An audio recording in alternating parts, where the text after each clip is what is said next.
Haruki Murakami was born on January 12, 1949, in Kyoto, Japan, and grew up in the port cities of Ashia and Kobe.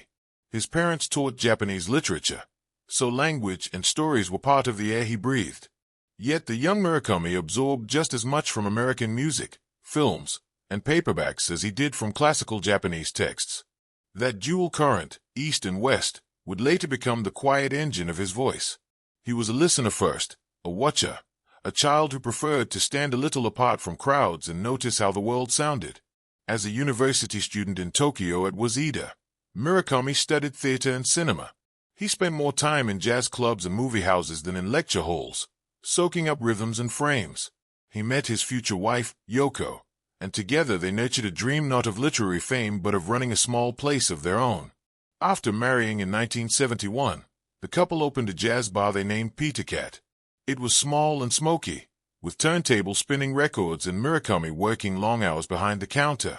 Night after night, he listened to Miles Davis, to Thelonious Monk, to conversations drifting over glasses, to the city's fatigue humming after midnight. In that bar, Murakami learned pacing, the way a song builds, the way a room's mood changes minute by minute. He also learned solitude in company, the distinctive feeling of being alone while surrounded by people. Years later, his fiction would return to that mood again and again. The quiet bartender in the corner, the late-night phone call, the sense that the world has shifted half a degree and nobody else has noticed. The origin story of his writing life has become part of literary folklore. In the spring of 1978, Murakami was at a baseball stadium in Tokyo, watching the Yakult Swallows. A batter cracked a double into left field, and in that instant, Murakami felt a simple, startling thought. I can write a novel. He bought paper and a pen on his way home. After long days at the bar, he began to write at the kitchen table, late into the night, then early in the morning before opening the doors again. The discipline of a shopkeeper: show up, unlock, save, clean, balance the books, translated into the discipline of a writer. His first novel, Hear the Wind Sing, appeared in 1979. It was slight and cool, like a postcard from an unfamiliar city. Murakami had initially written it by hand, then retyped it on a small Olivetti typewriter, experimenting with a spare, almost spoken style. The book won a Newcomer's Prize and led to Pinball, 1973, and then to Wild Sheep Chase, which introduced many of the motifs readers now associate with him: an everyman narrator, a mysterious woman, an impossible quest, a door that opens into an altered, slightly dreamlike reality. The prose was airy and unforced, but the atmosphere was charged, like the moment when a jazz trio lowers its volume and the audience leans in. Through the 1980s, Murakami kept writing and kept listening. He closed the bar to focus on fiction full-time and published Hard-Boiled Wonderland and the End of the World, a novel that split into parallel narratives, one hard-edged and cyberpunk, the other allegorical and hushed. This balance of shadow and light, of the surreal and the workaday, became his signature. He could write about data and underground laboratories, then set down a bowl of perfectly boiled spaghetti and make you taste the olive oil. His narrators cooked, cleaned, fed cats, and did the laundry, and in those modest chores, the uncanny often tapped at the window. Then came the book that carried his name far beyond Japan, Norwegian Wood, published in 1987. A love story marked by loss and memory. It sold in astonishing numbers and turned Murakami into a celebrity, a role he has never sought. The sudden attention left him unsettled. He preferred anonymity, the ability to wander a city and feel invisible. To recover a sense of quiet, he left Japan and lived abroad for several years, in Europe and the United States. Distance sharpened his view of home. From that vantage, his work deepened.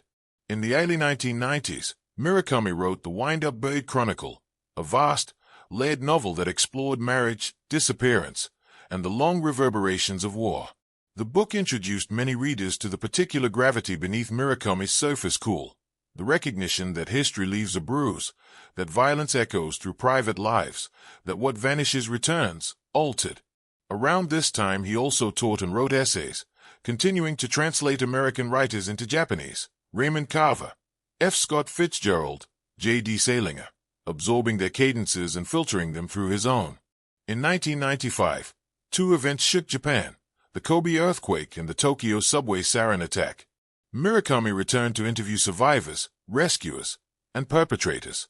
The result was Underground, a non-fiction work built on listening, patient, non-judgmental, attentive.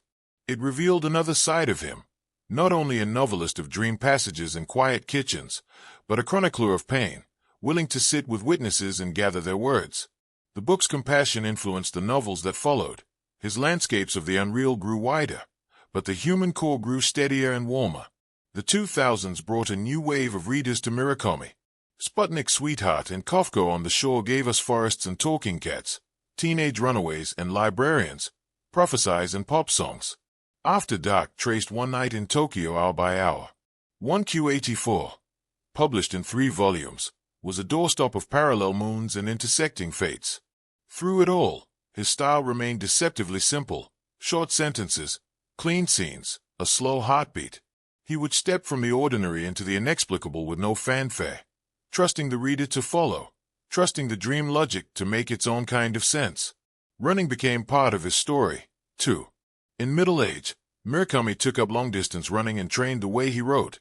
Quietly, every day, at a steady pace. He finished marathons and even an ultramarathon, then reflected on that practice in his memoir, What I Talk About When I Talk About Running. The book reads like a key to his method.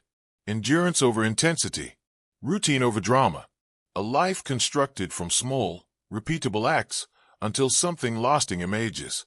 Many readers recognized in his running an ethic that animates his fiction. Keep going, keep your form, listen for your breath. Murakami's short stories, collected in volumes over the decades, might be the purest expression of his strange, transparent magic. In a few pages, a man loses his shadow, an elephant vanishes, a perfect love song plays on a radio that shouldn't work. These are dreams told by someone who understands how the waking mind listens. The stories rarely close like a lock. They end like a song fading down, leaving a note that vibrates in the quiet. Behind the scenes, translation remains central to Murakami's practice. He has said that translating other writers teaches him how sentences move, where they breathe, how they carry emotion without announcing it. That apprenticeship to rhythm is audible in his Japanese and in the English translations of his work, which have introduced him to millions of readers worldwide. He became a bridge without preaching about bridges, simply by writing the books he wanted to read. Books where a Japanese night and an American record collection could coexist naturally, even tenderly. Despite global fame, Murakami has kept his life private and steady. He and Yoko have worked side by side from the beginning, building a schedule that protects the morning hours for writing, the afternoon for reading and running, the evening for music and routine. He enjoys collecting records, cooking simple meals, tidying a study desk. The romance is not in grand gestures but in repetition. The cup, the saucer, the chair, the lamp turning on at the same time every day. In that modest frame, the imagination has room to wander. If you trace Murakami's themes across decades, certain constellations appear. There's disappearance and return. There's the well, literal or figurative, that plunges into another layer of reality. There's the lingering aftertaste of history. There are women who arrive like messengers, cats who notice what humans miss, and music, always music, threading through apartments and cars and city streets. The tone is rarely frantic.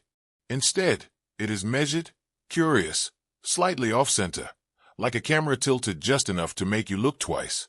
Critics sometimes ask what his books mean. Murakami tends to answer by pointing to experience rather than argument. Meaning, in his work, is something the reader assembles in the act of moving through it. He builds a space where loneliness is not a dead end but a doorway, where the self, stripped of noise, can hear faintest signal underneath. That is why his novels, for all their strangeness, feel hospitable. You enter and realize the room was arranged for you. A lamp, a chair, a record playing softly, a cat passing through. Across his career, Murakami has received major international recognition, yet he has never let prizes dictate the work. He moves at his own pace. New books arrive after long, quiet stretches, often surprising in shape and scale. Some are vast and labyrinthine, others are slim and crystalline. Each one returns to the basic promise he made to himself at that baseball game: to write in a voice that is fully his, to follow the story wherever it leads, and to keep faith with the reader's capacity for wonder. Today, when we speak of Haruki Murakami, We speak of more than a bibliography. We speak of an atmosphere. The hush of an empty apartment at dusk, the click of chopsticks against a bowl, a trumpet note held slightly longer than expected, a phone ringing once, and then, after a pause, ringing again. We speak of a companionable solitude, a paradox he has made feel natural. In his pages, the ordinary is the portal, and the portal opens onto something tender and strange.